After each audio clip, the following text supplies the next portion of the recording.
Here are some of the highlights from the 2024 Florida United Numismatist Signature US Coins auction. Let's start off with the very first silver dollar coin to come out of the newly created US Mint. This is the 1794 Flowing Hair Silver Dollar Coin, minted 2 years after the US Mint was created in 1792. Only 1,758 coins were issued, although reportedly more were struck that were deemed as unacceptable in terms of quality. This example survives in a grade of F12 per PCGS slab, with CAC approval. By auction's close, it had managed to attain a closing price of $216,000. While not a coin, this is definitely true, but rather a very curious and important numismatic relic all the same, is up for display next. This is a single-page vellum document, signed by George Washington as president, authorizing and appointing Joseph Cloud as the first official melter and refiner to the US Mint, signed on January 2nd, 1797. Cloud served as the melter and refiner for the US Mint until January of 1836, when poor eyesight necessitated his retirement. The document offered here was sold at auction for $168,000. When you say the term gold rush, invariably most minds turn to an image of 49ers flooding to California to seek their fortune. But 20 years earlier, when news spread that there was gold discovered in the southern Appalachians, Georgia had its very own gold rush. The sudden influx of gold and people created a need for a standard means of exchange, and federal coins were in short supply. So Templeton Reed, known as a jeweler, watchmaker, and gunsmith at the time, set up the first territorial private mint and started issuing $2.5, $5, and $10 gold coins in 1830. When an assay of one of his coins revealed that a $2.5 coin only contained $2.27 of actual gold, he was forced to close up shop. And today, very few of the Templeton Reed coins manage to survive in any grades. This example is authenticated by PCGS as AU58 and was sold at auction for $384,000. The general idea behind the 1877 half-union coin was a relatively simple one. The demand for large denomination gold coins was already a proven concept in California before the US branch mint in San Francisco was opened, the Humbered $50 slugs being a prime example thereof. So a number of prominent individuals petitioned for an official US Mint $50 and $100 gold coin. These were to be called a half-union and union coins, respectively. The idea was never brought to fruition, though, but it was brought as far as the patent stage. They are extremely rare, many in fact unique, and this is an example of a copper half-union or $50 coin minted in 1877, and the only non-gilt copper example currently in private hands, with another coin in the Smithsonian and a third example in the Connecticut State Library collection since 1911, graded and authenticated by PCGS as Proof 67 Brown. It managed to raise $408,000 at auction.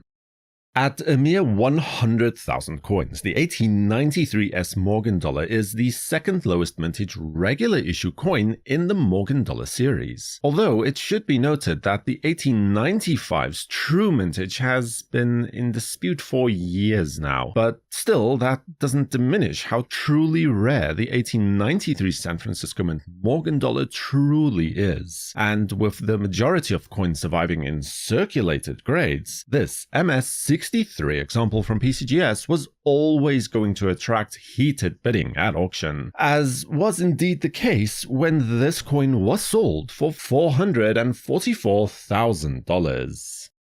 Most collectors of US coins would be familiar with the famous 1804 silver dollar. Most of those would then also be familiar with the 1804 plain 4 gold eagle, created for inclusion in the diplomatic presentation sets for 1834, including the renowned King of Siam set. But what we have here is neither of those much storied coins. This is in fact a silver die trial of the plain 4 eagle, created to test the dies and, if necessary, make revisions and repairs before finally striking the gold coins. Only 4 examples are traceable today, each showing a distinct emission sequence with subsequent revisions made to the dies. This example is graded by PCGS as proof 64, and when the auctioneer's gavel fell, it had sold for $504,000. A lovely and extremely rare gold eagle pattern from 1868 is seen now. The obverse of the pattern coin differs from the regular issue coin in a few key areas, most notably the styling of Liberty's hair, where the ribbon is omitted from the regular coins entirely. The obverse is surely not identical to, but does more closely resemble the final adopted design for the 3-cent nickel coin from the same era. The reverse is also not the usual design, but a much smaller eagle is depicted instead, and is closer in design to the proposed large planchet half eagle from 1860. This pattern only has 4 known examples surviving, one of which has been in the collection of the Connecticut State Library since 1913. This is the former King Farouk Palace Collection example, graded as PCGS Proof 66 Cameo. At auction, it raised no less than $930,000.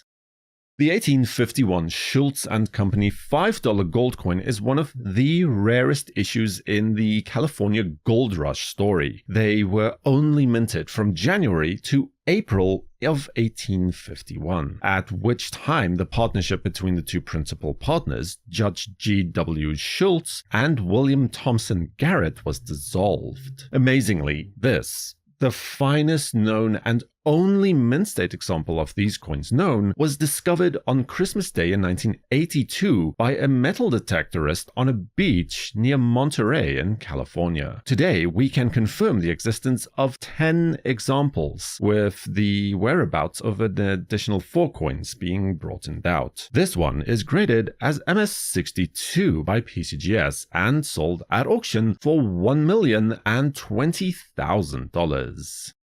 An interesting gold pattern from 1860 is on offer next. This is a large planchet half-eagle coin, struck to the same size or diameter as a regular $10 eagle. In the Mint Director's Report of 1860, and then again later in 1873, an issue is raised where gold coins were apparently being cut or sawn along the edge into 2 halves, the gold removed and then replaced with palladium in most cases, which was at the time significantly cheaper, and then being stuck back together. The idea with this coin was to use the same amount of gold, but to make the coin so thin with a much larger diameter that this practice would become impractical. But it proved too difficult to produce at large scale, so the plans were scrapped. This is one of only 2 to 3 examples known today, graded by PCGS as proof 64 plus